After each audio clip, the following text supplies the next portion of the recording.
welcome back, everyone, to the Podcast Connector podcast. That was a bit of a mouthful.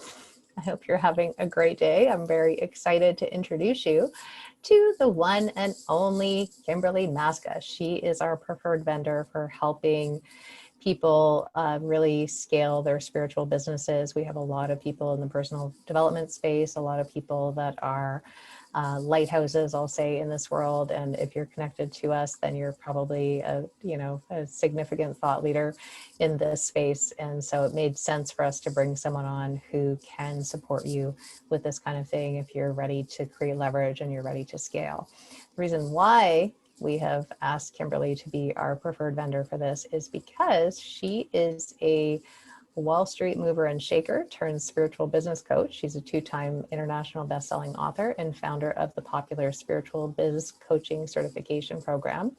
She co-founded a broker-dealer firm and built it to $165 million before being guided by Source to leave in exchange for her true calling as a spiritual mentor and savvy intuitive business coach and strategist. Point being is that requires a certain level of strategy and vision and acumen to be able to be a part of building a 9-figure company. So if anyone knows how to build companies and merge it with the woo, it's this lady right here who also happens to be a dear friend and colleague. And so Kimberly, I don't even know what else to say, but I will say that you have created multiple 7-figure businesses working with conscious leaders across the world. And you're definitely, when you're not doing these things, you actually have a life. You have your publishing house, you have your magazine, you love sipping champagne on your deck surrounded by trees with your husband, Daniel, and your fur baby, Bogart.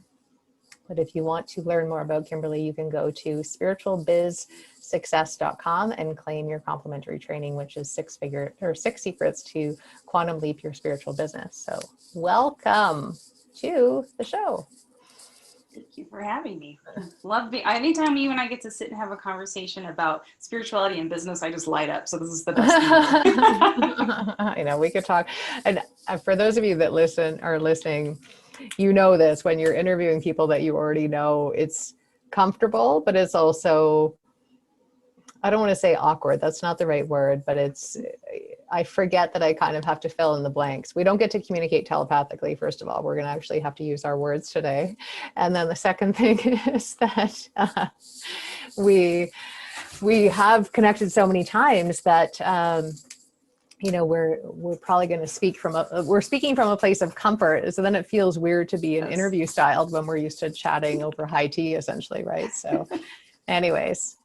A lot of people will be aware of you. And so for those folks, I'm sure they're nodding along going, yes, of course, Kimberly is the preferred vendor for this. But for those people that don't know, maybe we can share a little bit about that journey when you did leave Wall Street, having built this really huge company. And I know you built that company very quickly too. Yeah.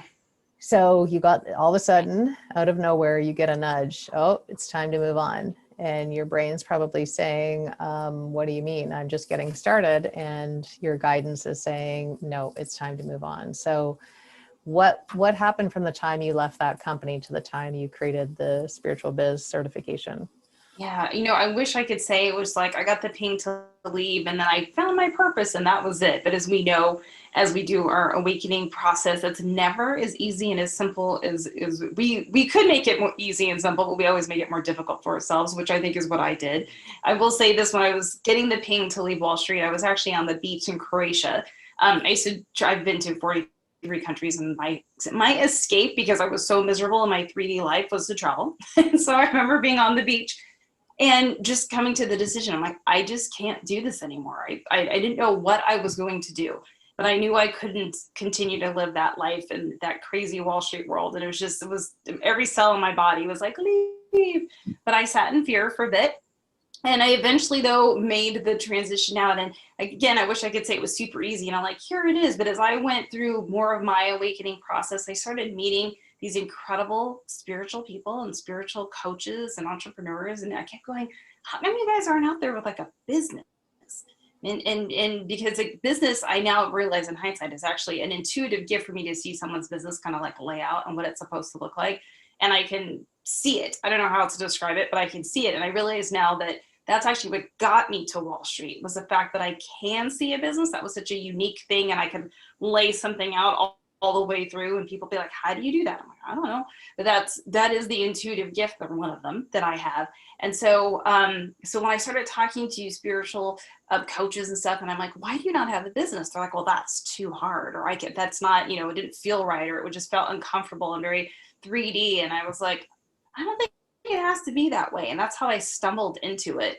I was like, oh, I think I can help these people. And I just fell into it. And as it started to like expand and grow a little bit, I could see how I could help people. And then I was coming more into who I am as a spiritual being, and really owning who I am as Kimberly, the spiritual person in a human skin sack, as we say here on this planet, and who I was. It all started to really meld together, and it's been a really beautiful unfolding. But in between leaving Wall Street and what I created, I did all sorts of things. I created 2 other companies in the middle, trying to figure it out. Actually 3 now that I think about it. And I'm like, no, this doesn't feel right. I was making money at them, but it just didn't feel right. So I kept kind of moving around until I got this. And now I know this is my soul calling, and I've been told that many times, and it just feels so good. Mm-hmm. Yeah. And I know we all can relate to this, right? Where we know we're not quite hitting the mark, but at the same time, when we look back in hindsight, we can see why we needed to have some of these experiences, right? Like even these other businesses that, yeah, you know how to make money. You could have easily turned them into a great success, but because you had this additional calling, it became more and more, it created more and more dissonance, I guess we could say, right? So you have to work harder to create resonance that's going to be impossible. Like at some point, these things have an expiration date, simply because, so I know it also still served, right? And sometimes we have to have those experiences for who even knows why, right? That a lot of the times when we look back on this stuff. So then you decided to create this business. And I know, I have a sense of your business just simply because I get to see it all the time and see what you've created and so on. But when you first started it, what was something that really struck you about the people that you were serving? I think the biggest thing was that they saw business as just being this very left brain business, and it was actually scary to a lot of people. They're like, ooh, business. Like it didn't feel right. Wasn't like a vibrational match for what they were thinking. They also didn't think they could charge. So the idea of creating a business that can sustain you so that you can live your purpose and actually have abundance and be in what I call the prosperity vortex of being in that space, they didn't think it was possible. And so the business thing felt very scary, very 3D. And I'm like, but it's not. Because one thing we have to remember is that a business, it's creative. It's one of the most creative things you can do. If you think you get this divine spark from source that says, here's something you need to do. And then you get to create that. It's a very beautiful, like 5D creative, use your imagination, envision your clients, attract them in. Like it's such a beautiful process. And once I got my language down about how to communicate that to people that were in the spiritual world that were like, I don't know if I can do this. And now that I don't know if I've mastered it, but I've gotten really close to being able to almost master communicating that. Then people go, oh, I see it. I see I can create a 6-figure and 7-figure spiritual business and live my purpose and be able to not feel guilty about creating money so that you can create the prosperity and be able to serve, to give it back. I call it being a spiritual capitalist. So you make more money so you can give more money. And I think now that I have all that wording down and people connect and they're like, ooh, I get it. So now it feels really comfortable for my clients. But in the beginning, they were like, what are you talking about? Like I would say spiritual business, and I would get all this crazy stuff about that's an oxymoron and you can't do that. And so I'm glad that's been a big shift that I've seen in the world, where people are starting to get that you can. Not everybody's super happy with that, but most people are getting it. And that way we can live our purpose and not be stuck in this 3D job that we can't stand. It's literally like sucking our soul dry. It's like, that's not how we should be earning money. I truly believe the only way we should be earning our income is by living our purpose. And it's absolutely possible. Mm-hmm. Yeah. And for some people, it is their purpose to be a nurse or a doctor or a dentist or whatever. It's a calling. They can't explain it. I've met those people. Like I have mad respect for them. But yeah, what you said, however you're going to get paid to live your purpose is what feels like the most exalted way. And I hear you on consciousness. There's so many people out there that are teaching about consciousness and rejecting wealth consciousness. And so therefore that's already incongruent, right? There's already distance there, because you can't, if you're all about consciousness, you can't exclude wealth consciousness as an example, or business consciousness, right? Just as we can't exclude the body from our lived experiences and so on.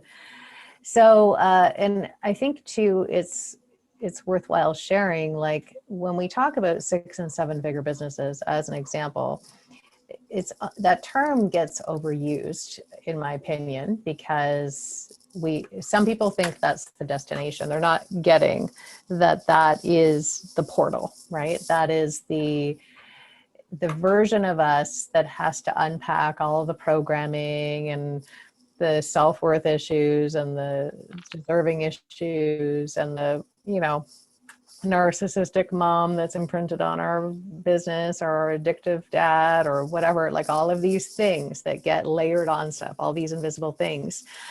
It's the shifting and transmuting of that makes room for us to show up in the world in such a way that we can allow in more money. And then there'll be another iteration of that between 6 and 7 figures. And of course, another iteration of that between 7 and 8 figures. So when you're working with people that are just starting out, what are some of the roadblocks that you see with them making these shifts? Yeah, I think that's the thing, is they don't see that there's shifts coming.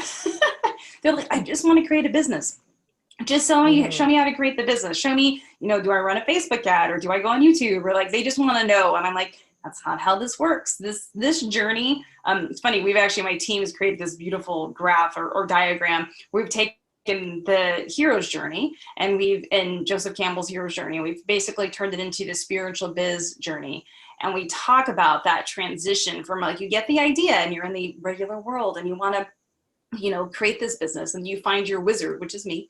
And then you cross over into the underworld, because creating a spiritual business, whether you're just beginning or even when you're going from that 6 to 7 and 7 to 8 and everything else, it is one of the most, I'll say, the greatest opportunities for expansion, because you have to become the person who can create that. And that's the thing I think the new people miss. The new people are like, just show me how to create a business. I'm like, it doesn't quite work that way. And I even started my business like that, showing people how to create the business. Then I would see someone create like $65,000 in 12 weeks and someone never do anything. And I realized that what it was the inner journey that was still going through for someone that was brand new. And there's the fear of stepping out, and the worthiness piece behind it, and the comparison energy. I mean, there's just so much sitting there that has to be worked through. So you have to ask yourself, who do I have to become to be able to step out as a spiritual coach, which I say is a spiritual leader, because you're leading people at that point. So if you want to step out as a spiritual teacher, you're really a spiritual leader. So who do you have to become to be able to step out like that and do that in integrity? I talk a lot about spiritual integrity and getting people in alignment with what does that mean?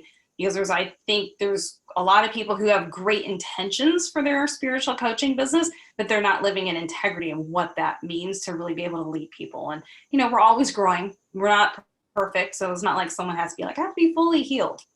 I don't think we ever fully heal till we transition, but we have to understand when we are out of integrity and be working towards that goal. And so that to me is a really big piece that I work with my clients on, so they get it. Mm-hmm. Yeah, I hear you. I mean, it's pretty challenging it's not impossible, but it's way more challenging than it needs to be when we have some integrity snafus in the very thing that we're teaching, right? Yeah. And, just today, for those of you that don't know, I have other businesses and I do some business coaching as well. And I ran an experiment, and I have all of these folks that are really struggling, and then they keep attracting people that are struggling, and they're wondering why that is. It's like, well, the version of you that wants to stop attracting struggle bunnies, and we say that, of course, with love, like, if everyone in your world is a struggle bunny and you're the common denominator, then it's not a judgment at all. Actually, it's an invitation to look at what needs to be shifted in the way I'm doing business, or the way I'm showing up, or what needs to be calibrated in order for me to be in that space. And yeah, so many people want to be shown what to do, but even if you're shown what to do, it's only as useful to the degree that you integrate the wisdom and apply it. So yeah, I would say I can show you all the marketing material in the world, and it's just not going to work if you haven't aligned internally to take that step. So yeah. I love that you've got that blueprint for the spiritual biz journey, right? Modeled off of that, the hero's journey, because Yeah. it is true. And we always get to the other side. And as you well know, we have these conversations, like that hero's journey never ends. Because then when you finish the loop, then you're already on to the next thing. And then it's going and going and going. So at some point we learn, of course, to be, to learn to be okay and actually get excited about the possibilities that are on the other side of the discomfort. But we first have to give ourselves permission to be uncomfortable all the time. I don't mean painfully uncomfortable. I don't mean feeling like you're sitting on a bed of nails, but certainly, you know, it can actually be fun to do that. But people have to work through that. So what are the various ways, like, so you have, I know you have the spiritual biz certification. So what's the gist of that program? Yeah, so the spiritual biz coaching certification is really for the person who is saying, I know I need to be a spiritual coach, but I'm not really sure how to pull it together. Because I think that's one of the other things. We have all of these modalities, and you have these different modalities, and then you're trying to figure out, well, how does that turn into a business? And who do I have to become to create that business? And that's what the spiritual biz coaching certification program is about. It's like really getting you ready to be in integrity, to be a spiritual coach, and then having the understanding of how do you piece all the knowledge that you have together so that you can actually create transformation in someone's life. So I think that's a missing thing, especially with the newer people that come in, is they like, I have this modality and this modality, and they're selling the modality. But you don't want to be selling a modality, you want to be selling a transformation. It's a transformation that you're providing. And that's what the energy exchange is based off of, is the transformation. And I think that's why people also get stuck in this lower energy exchange of like $80 an hour, $100 an hour. They get stuck there because they're selling the thing, they're selling the modality. And so part of that spiritual biz coaching certification program is we show you how to kind of pull that together and take who you are, because you are your business, and who you are, and how do you turn that into what you're presenting to the world so that you can really create a transformation, shift consciousness, and create a ripple effect on the planet. How do you feel about, you know, I'm reminded of this woman that I met years ago who was a multi-billionaire. And I share that because, of course, you can imagine the dissonance between her and I, meaning like I was acutely aware of, oh, I can see why you have multi-billion dollars just based on everything that she was doing, which was great. That was 100% inspirational, and I loved it. And I used to talk like you, and she'd get so mad. Right? No, you don't need to be aligned to your purpose to make money. You can sell widgets and make billions of dollars, and you can take that money and put it towards your purpose. Oh, you know, and she'd get so, and in some ways she's right. Like really, any of us could be selling widgets, and I'm using something boring like widgets, right? Just to illustrate a point. We really could just sell widgets and take a portion of the proceeds and put it towards the causes that we're passionate about, or use it to create time freedom so that we have time available to live our purpose without receiving compensation for that, right? That's an option. So what would you say to that kind of mindset? I guess if it lights you up to create the widgets, then that is part of your calling. Like it has to light you up. I think that's the thing where we get really stuck with money, is we think we have to work hard for money, and we've got to just kind of focus and like plow through that, and then we can enjoy. It's like that whole idea of like, and then I'm going to retire and do blah, blah, blah. It's like, well, why do you have to wait? It's like, make that part of who you are. So when you can take your purpose and your calling and it lights you up to help people, then that's what you should be doing. And could you, heck, on the side, also create widgets and make some money that way so that you can, you know, funnel that back out into whatever it is you want to do, create your spiritual center, whatever that looks like for you. But as long as it lights you up. If it doesn't light you up, then, I mean, you know, I've known how to make all sorts of money, all sorts of ways, but does it light me up? No. And I eventually have to walk away. And I also have discovered for myself personally when I'm not lit up about it, it's really hard for me to keep the money, because it's kind of like I earned it in a way that wasn't in alignment. And so for me personally, it seems to like disappear and kind of run away. And I think part of it too is we also, I'll use again for me personally, is that when we are making money in a way that doesn't light us up and we're like exhausted from it, or we've come from a day, like a crazy week at work and it's Friday and we're like, what do? We want to go shopping, or we go out, or maybe we go to the bar for a few beers. Why? Because we deserve it. And we deserve it because we've compromised who we are to create the money. And so I see that a lot. So for me personally, it's like, well, if I'm going to create this, which I know how it's in alignment with me, it's part of in my chart and everything to do it, is to create. So if I can create doing what I love, then it should light me up. And then what's incredible is that when you create your income this way and you love it, you don't feel the need to spend it like you did before, because you don't just none of this like, oh, I deserve. It's like you're really in what what we all call prosperity, divine flow, mind, body, and spirit. When you're in prosperity flow and divine flow is just happening around you, you don't need to spend it as much, because you're just happy. You're just like, great, this is wonderful. I made this money. I helped these people. I'm able to take part of my income and help more people and create the business. And it's just a beautiful circle of events that happens when we're fully aligned with what we're doing.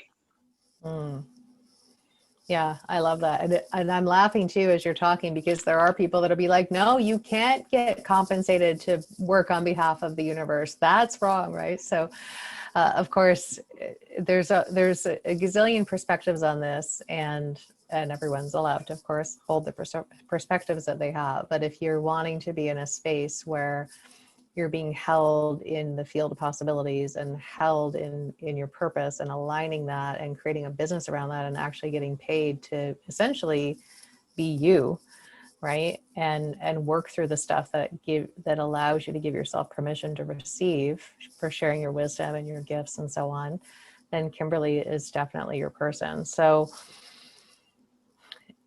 I know that, so you have the spiritual biz coaching program, and then you have other ways that people can work with you as well. So can you share that with us?